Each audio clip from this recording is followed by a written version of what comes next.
તાજા અને સરકારી સમાચાર સાંભળવા માટે ચેનલને સબસ્ક્રાઇબ કરી દેજો અને વિડીયોને અંત સુધી જોજો. મિત્રો, વાત કરીશું આજના 10 મોટા સમાચારની. મિત્રો, સૌથી મોટા સમાચાર છે કે હવે 26 સોશિયલ મીડિયા ઉપર પ્રતિબંધ લાદવામાં આવ્યો છે.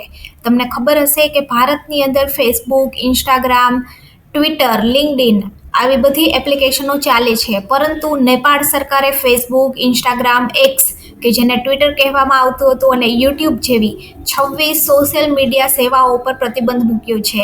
પ્રતિબંધ મૂકવાનું કારણ એ છે કે આ એજન્સીઓએ નેપાળની અંદર રજિસ્ટ્રેશન નથી કરાવેલું. આ પ્રતિબંધ ગુરુવાર મધ્યરાત્રિથી લાગુ થયો છે અને આ નિર્ણય પાછળનું મુખ્ય કારણ એ છે કે આ પ્લેટફોર્મ નેપાળના સંચાર અને માહિતી ટેકનોલોજી મંત્રાલયમાં નોંધણી કરાવી નથી, જે કાયદાકીય રીતે ફરજિયાત છે. આ પ્રતિબંધથી મેટા એટલે કે ફેસબુક, ઇન્સ્ટાગ્રામ, આલ્ફાબેટ એટલે કે યુટ્યુબ, એક્સ, રીડર અને લિંક્ડઇન જેવા મુખ્ય પ્લેટફોર્મને અસર થઈ શકે છે. અત્યાર સુધી વાત કરીએ તો માત્ર ટિકટોક, વીટોક, વાઇબર અને નિપજાન જેવી કંપનીઓએ જ નેપાળની અંદર નોંધણી કરાવી છે. તેથી નેપાળની અંદર આ કંપનીઓ કાર્યરત છે. મિત્રો, વાત કરીએ તો ટેલિગ્રામ અને ગ્લોબલ ડાયરીની નોંધણીની પ્રક્રિયા પણ ચાલી રહી છે અને નેપાળ સરકારે આ સોશિયલ મીડિયા ઉપર પ્રતિબંધ લગાવ્યો છે.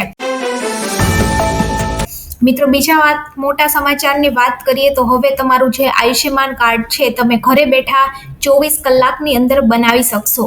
મિત્રો, વાત કરીએ તો જે લોકો પાસે રાશન કાર્ડ હોય તે તેમનું નામ તેમાં સામેલ હોય તેઓ 24 કલાકની અંદર પોતાનું આયુષ્યમાન કાર્ડ બનાવી શકે છે. મિત્રો, આયુષ્યમાન કાર્ડ અંતર્ગત 5 લાખ રૂપિયા સુધીની મફત સારવાર કરવામાં આવે છે અને મિત્રો, ગુજરાતની અંદર વાત કરીએ તો ગુજરાતની અંદર આ સહાય 10 લાખ રૂપિયા સુધી છે. મિત્રો, સરકારી વેબસાઇટ beneficiary.nha.gov.in એના ઉપર જઈ આધાર કાર્ડ, રેશન કાર્ડ અને મોબાઈલ નંબર જેવી માહિતી દાખલ કરી અને ઓટીપી નાખી અને પ્રક્રિયા તમારે પૂર્ણ કરવાની રહેશે અને 24 કલાકની અંદર જ તમારું કાર્ડ જનરેટ થઈ જશે. તો હવે આવી રીતે તમે ઘરે બેઠા તમારું આયુષ્યમાન કાર્ડ બનાવી અને કોઈ પણ તબીબી સેવાનો સારવાર ઘરે લઈ શકો છો. મિત્રો, વાત કરીએ તો દીકરીઓ માટે ગુજરાત સરકાર દ્વારા ઘણી બધી યોજનાઓ ચલાવવામાં આવે છે. દીકરીઓ માટે દીકરી યોજના પણ ચલાવવામાં આવે છે, જેમાં દીકરીઓને 1,10,000 રૂપિયાની સહાય કરવામાં આવે છે. આવી જ રીતે ગુજરાતમાં પ્રધાનમંત્રી માતૃવંદના યોજના પણ ચલાવવામાં આવે છે. આ યોજના અંતર્ગત સરકાર પ્રથમ બાળક માટે પાત્ર મહિલાને 5,000 રૂપિયા આપે છે અને જ્યારે બીજી દીકરી જન્મે ત્યારે 6,000 રૂપિયા સરકાર દ્વારા આપવામાં આવે છે. આ યોજના અંતર્ગત ટોટલ 18,000 રૂપિયાની સહાય માતાઓને કરવામાં આવે છે. આની અંદર નોંધણી કરાવવા માટે વ્યક્તિએ પ્રધાનમંત્રી માતૃવંદના યોજનાની જે ઓફિશિયલ વેબસાઇટ છે pmmi.wcd.gov.in એના ઉપર જઈ અને એની મુલાકાત લેવી પડશે અને ત્યારબાદ પ્લેટફોર્મ દ્વારા સીધા જ તમે નોંધણી કરાવી શકો છો. આ ઉપરાંત કોઈ પણ માતાએ આની અંદર નોંધણી કરવા માટે નજીકના આંગણવાડી કેન્દ્ર દ્વારા પણ આની નોંધણી કરાવી શકો છો અને આની અંદર પહેલા 6,000 રૂપિયા અને હવે 12,000 રૂપિયાની સીધી જ માતાઓને સહાય કરવામાં આવે છે. મિત્રો, વાત કરીએ તો પીએમ આવાસ યોજના અંતર્ગત ફોર્મ ભરાવવા માટેની તારીખ લંબાવવામાં આવી છે. વાત કરીએ તો વડોદરાની અંદર અફોર્ડેબલ હાઉસિંગ શાખા રાવપુર દ્વારા પ્રધાનમંત્રી આવાસ યોજના હેઠળ વિવિધ યોજનાના આવાસો મેળવવા માટે ઓનલાઈન મંગાવવામાં આવતી પ્રક્રિયા કરવામાં આવે છે. જ્યાં પૈકી ભાયલી બળિયાદેવ મંદિરની પાસે ભાયલી ખાતેના જે EWS2 પ્રકારના આવાસ છે, આવાસની કિંમત 5,50,000 રૂપિયા છે. એના માટે ઓનલાઈન ફોર્મ ભરવાની સમય મર્યાદા વધુ 30 દિવસ સુધી લંબાવવામાં આવી છે અને હવે છેલ્લી તારીખ 4 ઓક્ટોબર 2025 છે. 4 ઓક્ટોબર 2025 સુધી જો તમે ભાયલીની અંદર પોતાનું ઘર વસાવવા માંગતા હોય તો ઓનલાઈન ફોર્મ વડોદરા મ્યુનિસિપલ કોર્પોરેશનની વેબસાઇટ પરથી ભરી શકો છો અને આની અંદર 5,50,000 રૂપિયામાં સરકાર દ્વારા તમને આવાસો આપવામાં આવે છે. ઓફિશિયલ વેબસાઇટ vmc.gov.in એના ઉપર જઈ અને દસ્તાવેજો અપલોડ કરી અને તમે ફોર્મ ભરી શકો છો. મિત્રો, વાત કરીએ તો ઘણા બધા ખેડૂતોને પ્રશ્ન હોય છે કે બાજુનો ખેડૂત ખેતરની અંદર જવા માટે રસ્તો નથી આપતો. આવામાં આપણે વાત કરીએ તો ખેડૂતોએ શું કરવું? મિત્રો, જો તમને પણ તમારો પડોશી ખેતરમાં પહોંચવા માટે રસ્તો ન આપતો હોય તો ખેડૂતો પોતાના ખેતરમાં પહોંચવા માટે કાયદા મુજબ રસ્તાનો હક મળે છે અને તમારા ખેતર સુધી સીધો રસ્તો ન હોય તો તમે પડોશી ખેતરનો રસ્તો માંગી શકો છો. જમીન અધિનિયમ કે જેને લેન્ડ રિવેન્જ કોડ કહેવામાં આવે છે એના અંતર્ગત માલિકી પાડોશી ખેતરમાંથી પસાર થવાનો રસ્તો આપવો પડશે. આ ઉપરાંત ગ્રામ પંચાયત તાલુકા કચેરીની અંદર પણ તમે જઈ અને અરજી કરી શકો છો. જમીનનો નકશો જોઈ અને અધિકારીઓ રસ્તો નક્કી કરી શકશે કે તમને કયા રસ્તા ઉપરથી જવાનું રહેશે. ત્રીજી વાત કરીએ તો તાલુકા મામલતદાર કચેરી પાસે પણ તમે દાદ માગી શકો છો. મામલતદાર રસ્તો જાહેર હિત માટે જરૂરી છે એવો આદેશ આપી શકે છે. આ ઉપરાંત તમે કોર્ટની અંદર પણ કેસ કરી શકો છો. જો પડોશી મંજૂરી ન આપે તો કોર્ટમાં ઇઝમેન્ટ રાઇટ હેઠળ રસ્તાનો હક પણ તમે મેળવી શકો છો. તો હવે કોઈ પણ ખેડૂતોએ ગભરાવાની જરૂર નથી. જો પડોશી ખેડૂત વાયડો હોય અને રસ્તો ન આપતો હોય તો તમે કોઈ પણ સરકારી મદદ લઈ શકો છો. મિત્રો, બીજા મોટા સમાચાર છે કે સરકાર દ્વારા 90,000 રૂપિયા સુધીની લોન આપવામાં આવશે. સરકારે કોરોના મહામારી દરમિયાન પીએમ સ્વનિધિ યોજના જાહેર કરી હતી. પીએમ સ્વનિધિ યોજના અંતર્ગત જે નાના વેન્ડરો છે જેમ કે સ્ટ્રીટ વેન્ડરો અને જે લોકો પોતાનો નાનો ધંધો કરે છે એ લોકોને લોન આપવામાં આવતી હતી. સીધા જ આધાર કાર્ડની મદદથી ગેરંટી વિના સરકાર લોકોને લોન આપતી હતી. અને પીએમ સ્વનિધિ યોજના અંતર્ગત સરકારે પોતાનો બિઝનેસ ઊભો કરવા માટે 80,000 રૂપિયા સુધીની નાના વેપારીઓને ગેરંટી વિના લોન આપતી હતી. હવે મોદી સરકારે આ યોજના હેઠળ લોનની મર્યાદા પણ વધારી દીધી છે અને લાભાર્થીઓને હવે 90,000 રૂપિયા સુધીની ગેરંટી ફ્રી લોન મળશે. આટલું જ નહીં, સ્વનિધિ યોજનાની ડેડલાઇન પણ હવે સરકારે 2030 સુધી લંબાવી દીધી છે. આનાથી નાના વેપારીઓને ખૂબ જ મોટો ફાયદો થવાનો છે.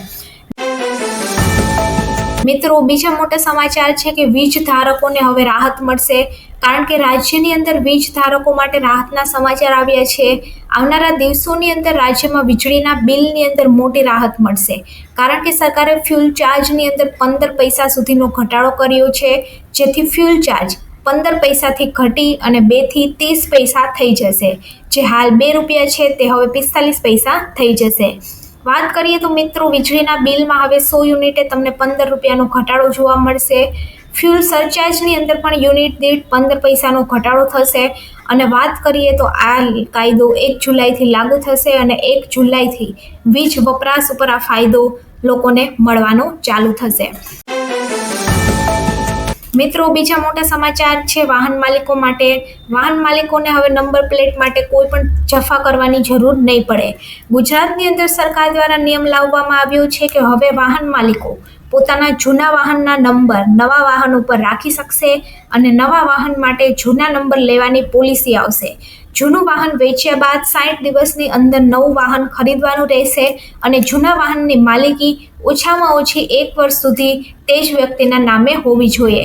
નિયત ફી ભરી અને જૂના વાહનનો નંબર નવા વાહનની અંદર તમે ટ્રાન્સફર કરી શકશો અને વાહન જો સ્ક્રેપમાં આવતા હોય તો તે સમયે તેનો નંબર નવા વાહનની અંદર પણ મેળવી શકશો. તો આવી રીતે લોકોને હવે એક મોટી છૂટ આપવામાં આવી છે. જૂના વાહનના નંબર નવા વાહન ઉપર લાદવામાં આવશે. મિત્રો, વાત કરીએ તો સરકાર દ્વારા પરિવહન યોજના ચલાવવામાં આવી રહી છે. આ યોજના અંતર્ગત 4-વ્હીલર, commercial passenger, CNG auto rickshaw, loading rickshaw વગેરે જેવા વાહનો ઉપર સરકાર દ્વારા 3 થી 15 લાખ સુધીની લોન આપવામાં આવે છે. આ લોન મેળવવા માટે વાહન ધારક પાસે ડ્રાઇવિંગ લાયસન્સ હોવું ફરજિયાત છે અને લોન મેળવનાર વ્યક્તિની ઉંમર 21 થી 50 વર્ષ હોવી જોઈએ. આ અંતર્ગત આપણે વાત કરીએ તો કુટુંબની વાર્ષિક આવક 3 લાખ રૂપિયા સુધીની હોવી જોઈએ અને આના માટે ઓનલાઈન અરજી કરવાની જે તારીખ છે એ 27 ઓગસ્ટથી લઈ અને 30 સપ્ટેમ્બર સુધી છે.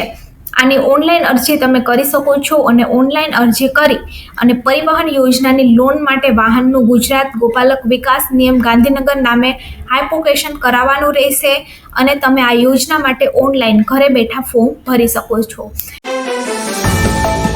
મિત્રો, વાત કરીએ તો ધોરણ 10 અને 12ના વિદ્યાર્થીઓ માટે બોર્ડે પેપર સ્ટાઇલની અંદર હવે ફેરફાર કર્યો છે.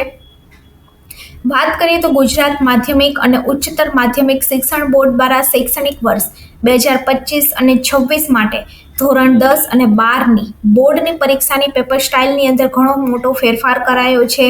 શિક્ષણ બોર્ડ દ્વારા પરિપ્રશ્નપત્રમાં દ્રષ્ટિહીન એટલે કે આંખથી જોવા માટે અસમર્થ વિદ્યાર્થીઓ માટે વૈકલ્પિક પ્રશ્નો આપવા અંગે પણ પરિપત્ર જાહેર થયો છે.